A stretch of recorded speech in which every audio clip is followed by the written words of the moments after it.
Well, WrestleMania 35 was the first WrestleMania I ever went to. I went to with all the boys as well, and I had just an amazing time there. We went to the Bullet Club block party, nearly got murdered by Haku, and then we went over to MetLife Stadium for WrestleMania 35. And I think by the point I burst into tears, I was already a bit of an emotional wreck, because there was a lot riding on this show. We were thinking, right, you've got potentially Seth Rollins winning the world title, you've got potentially Kofi winning the world title, and Becky. We're never going to get all three. So when Seth came out and won the title straight away, you were like, probably going to be Kofi losing this one. And we'd already seen at this point on the show the best tag team title victory I think I've ever seen, with the Iconics shocking the world and exciting me with their controversial, let's say, backstage victory, taking the titles off Bayley and Sasha Banks. So when Kofi versus Daniel Bryan came round, I was ready to accept a gallant loss. And then he won. He won it in this sensational match, defeating Daniel Bryan, and then not only did you get the rest of the New Day piling in, so happy for their best mate who'd given all these years to the company and we never thought would become WWE champion.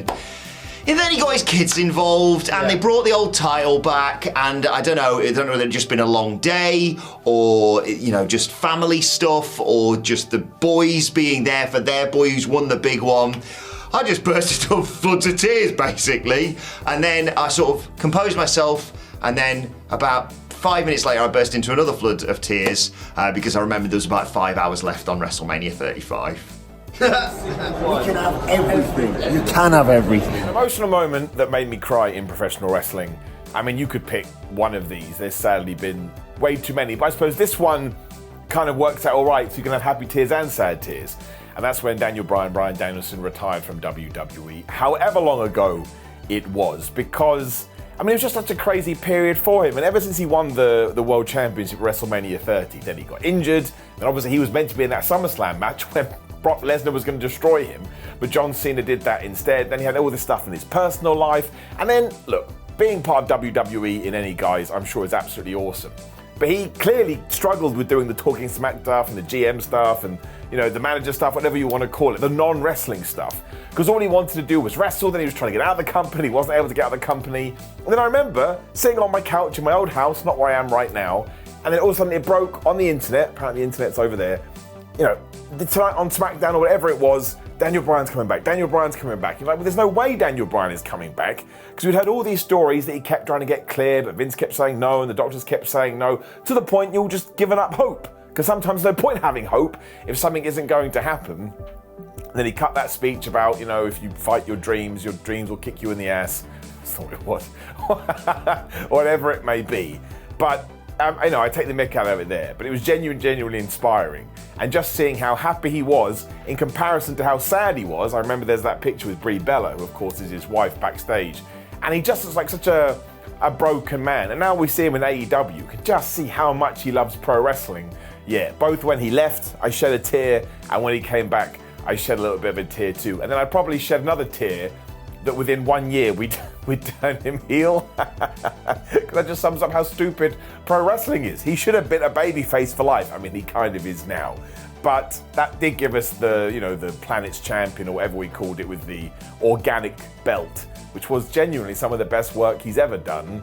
Is that true? I don't know, but it was brilliant all the same. But again, you could bring Edge in here, or Saraya/Paige, and there'll be other people I'm not forgetting about too. But it's so sad when a wrestler has to retire and it's not on their terms. So when they do come back, even though they weren't meant to, just realised I'm wearing this dumb t-shirt today, but that's what it does do. It makes you feel warm and fuzzy in your tum-tum. So I think Miller is doing the retirement of Daniel Bryan, so I'm going to follow it straight up with the return of Daniel Bryan. There isn't a ton of wrestling stuff that's made me do a sad cry, but there are actually quite a lot of nice moments, maybe done a happy cry, and this is one of them. As I'm sure Miller has pointed out, devastating news, Daniel Bryan's retirement.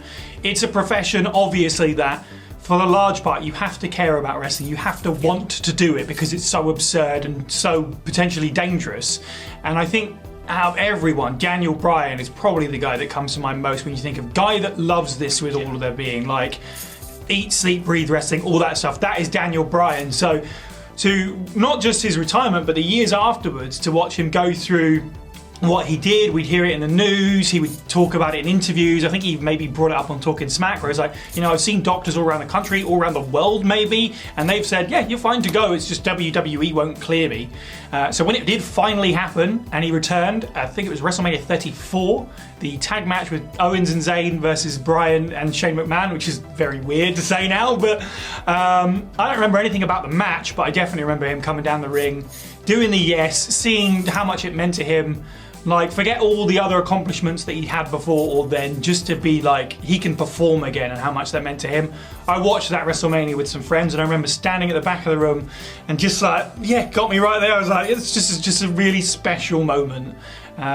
So yeah, just happy cry. Just a happy cry.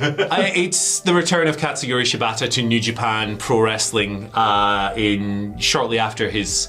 So just to fill the context for the viewers who are maybe not consumers of the New Japan Pro Wrestling product, Katsuyori Shibata had a critically acclaimed, all-time great world title match, IWGP heavyweight title match with Kazuchika Okada. It's held up as one of the greatest matches in that company's history, which obviously covers a lot of ground. It was really brutal. There was shoot headbutts. There's one particularly brutish shoot headbutt where just this trickle of blood emerges, and you've maybe seen the photo if you've never seen the match. Afterwards, Katsuyori Shibata collapses. He shambles his way to the back. It later comes out that he is suffering from, I can't remember the exact term, but it was some kind of brain injury, some kind of swelling in the brain. And it soon emerged that not only was his wrestling career in jeopardy, but his life was in jeopardy. This man revealed to the media, fortunately after he made a complete recovery, that he was given a 20% chance of surviving this really, really harrowing thing. And he's one of my favourite wrestlers of all time. He was in my favourite match with Tomohiro Ishii in 2013, which you guys are probably really bored of me talking about on this channel right now. But it was just really harrowing. This is a person whose life was in jeopardy because of their style of wrestling and the way they performed, and the bumps and the head traumas they'd taken over and over and over. So at that point, I'd resigned myself to never seeing the man compete again, and maybe never even seeing him in a wrestling ring again, not even doing the hand wave thing. But I don't know the exact timescale, but it must have been about 6 months later. It was a random New Japan show. Maybe it was the G1 finals that year. Someone in the comments will correct me, I'm sure.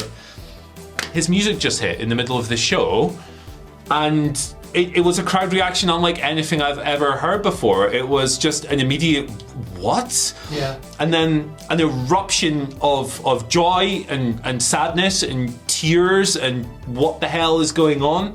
And it was incredibly simple. He comes out from the back after a delay because he's still a showman, hits the ring, does a back bump, and says, "Hello, I'm alive," and he leaves. And it destroyed me. It absolutely destroyed me.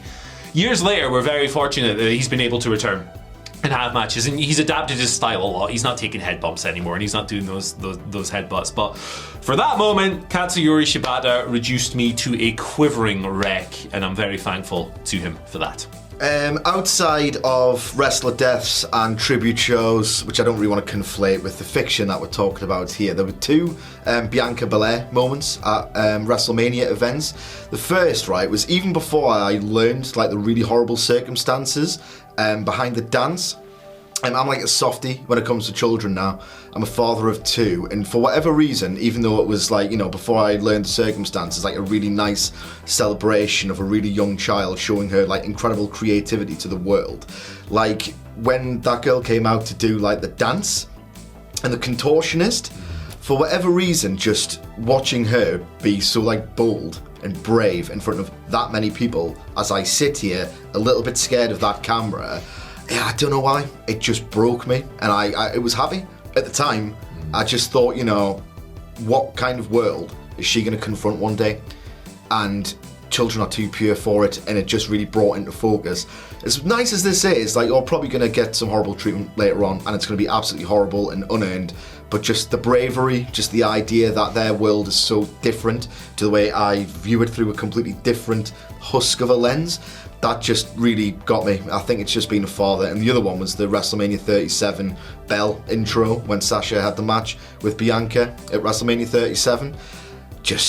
They were obviously in floods of tears. They were registering for real their very real emotions and the magnitude of the moment, and I just couldn't help but feel, it shouldn't be this bloody hard for two performers that talented to have taken that long, in the case of Sasha anyway, to get to that spot and for them to realise the magnitude of it. It's like, it shouldn't be that novel. It really shouldn't. And it just thought, this shit world we've built for ourselves is really unfair, but there is a glimmer of beauty in it always, and I had a uneven and very charged reaction to it. Now look, I'm not gonna lie, I'm a pretty emotional guy at the best of times. If I see a bird just dropping food off for its little chicks in a nest, I'll get emotional because nature is so damn beautiful. But in terms of wrestling, I'd say the moment that made me tear up quite recently was Edge's 25th anniversary stuff. All the tributes, all the messages that people sent into him, just the match itself, everything after it, it just hit a nerve with me. I was like, this is just really special and really lovely the way it's been presented and produced. It was just awesome. But it also made me think about the one super specific moment that will always make me tear up and cry. Just thinking about it now, I'm getting a bit like, ugh, choked up. It was when Edge returned at the Royal Rumble in 2020, because up to that point we thought we'd never ever see him in a WWE ring again. I know there were a few rumblings coming into the event, oh, could he return, is it going to happen? But you never believe those kind of things until you see them actually happening. So when he did just burst through the smoke and you heard, on this day, I see clearly, you see all that, and everyone's going mad, everyone's going just absolutely crazy in the audience. When you saw that, you were like, I feel like I'm dreaming. I feel like this is some kind of surreal moment, and there's that euphoria. But then you saw Edge just standing for a second, just letting all of this chaos just wash over him. And his eyes, he's got tears in his eyes.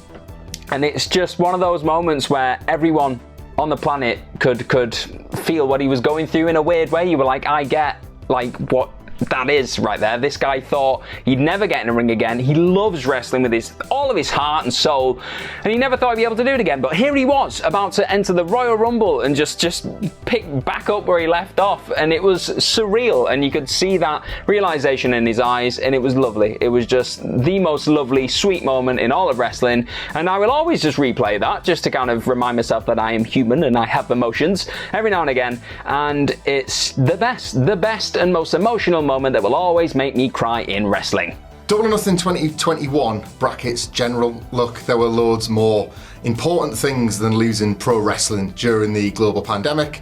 The lockdowns were rough on everybody, no matter where you were in your life. Thank God we got to talk on camera every single day to all of you and to each other, as hard as it was.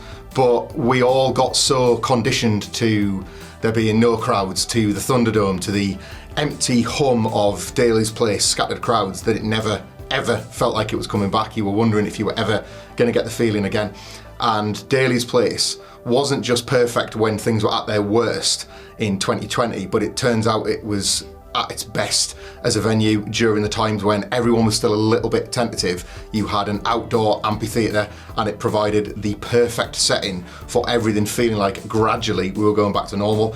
The pre-show is my favourite wrestling pre-show ever because it happens around dusk, around sunset, and Riho versus Serena Deeb is bathed in the Florida sun going down on them, and indeed all the fans being lit up by it for the first time in, over 12 months. You then get a show where every single wrestler feels like they're reborn because they're doing what they're supposed to do, not what they've been forced to for the past 12 months.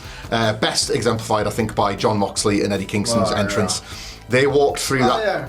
Jon Moxley walked through that crowd where there was no crowd for 12 months pretty much, carrying that company on his back as the champion, and to see him amongst his people again, throwing his drink as hard as he could and not being bothered who he hit. And had he hit anyone, I don't think they'd have been bothered either. Eddie Kingston with the biggest mile-wide smile on his face, getting to see his friend have the moment as much as he was himself. It was a night of that, like you were encouraged to scream and shout at your telly, wishing you were there because those people could again. You know, you watch it back now, there'll still be masks, there'll still be a certain tentativeness to the way that people are around each other, but this is the thing that I love the most, and the thing that I think probably we all love the most, and we were getting to see it, and we were getting to see it back after the pandemic. I don't know, I would have those questions, but like we were getting to see that thing back the way it was supposed to be, and I expected it to feel like a big deal. I did not expect to be moved over 3-4 hours the amount of times. It was repeated cases of,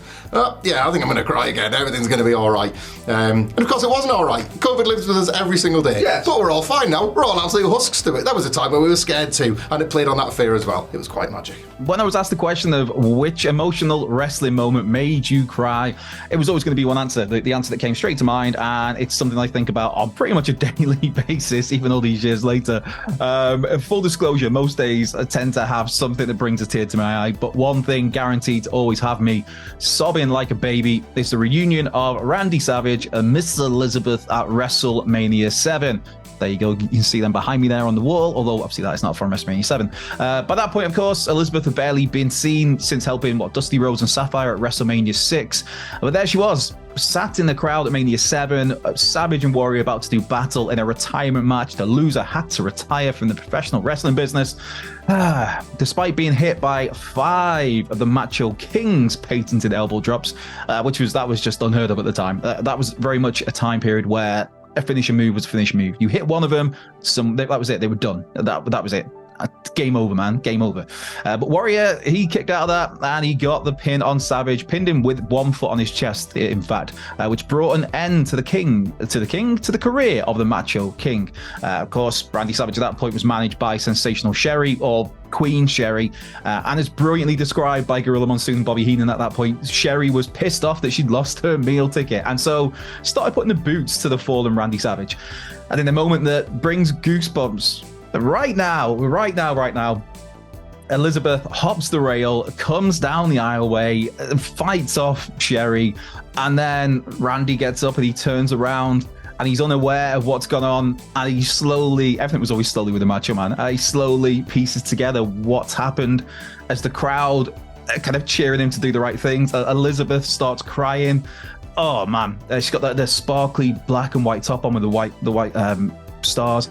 Savage, just the way he assesses the situation is just so well timed. The two hug, Pomp and Circumstance starts playing. There's a kid with glasses and a gold hat in the front row, bawling his eyes out. There's a woman in a blue suit jacket crying, who Bobby the Brain Heenan says that maybe your shoes are too tight. Just such an underappreciated line. But yeah, Savage now he becomes a babyface. He is the Macho Man, no longer the Macho King, but he's retiring. He turns the tables. He holds the ropes open for Elizabeth to make her exit from the ring, and there's not a dry eye in the house. What a woman and what a man. Gets me every single time. Just classic, man.